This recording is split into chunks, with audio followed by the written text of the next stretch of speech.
தொடக்க வேளாண்மை கூட்டுறவு கடன் சங்கங்கள் வாங்கின 12,110 கோடி ரூபாய் கடனை ஒரே கையெழுத்தில் ரத்து செய்தவர் அண்ணன் எடப்பாடியார் அவர்கள்.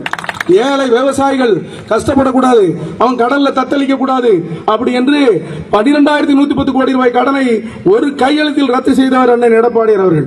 5 பவுனுக்கு கீழே வந்து நகை வச்சிருந்தா அந்த கடனும் ரத்து என்று சட்டம் போட்டவர்.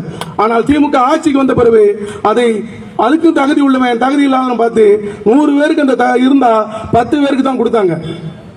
ஒரு ஏமாத்த அரசாங்கம் இந்த அரசாங்கம் 5 சொச்ச வாக்குறுதிகளை கொடுத்துட்டு மக்களை ஏமாத்திக்கிட்டு இருக்காங்க. எல்லாத்துக்கும் குழு போட்டாச்சு. வேங்க வயல்ல வந்து தண்ணி குடிக்க தொட்டில கக்கா இருந்து வச்சுட்டான், அதுக்கும் குழு கடைசியில் 2 வருஷம் கழிச்சு இப்பதான் கண்டுபிடிச்சிருக்கு. அவங்க அங்க வாழுத ஜனங்கள்ல உள்ள பட்டியல் பையன் ஆட்களே 3 பேரை கைது பண்ணிருக்காங்க. ஏன்னா இந்த விஷயம் சிபிஐக்கு போகுதுன்னு தெரிஞ்ச உடனே 3 பேர் மேல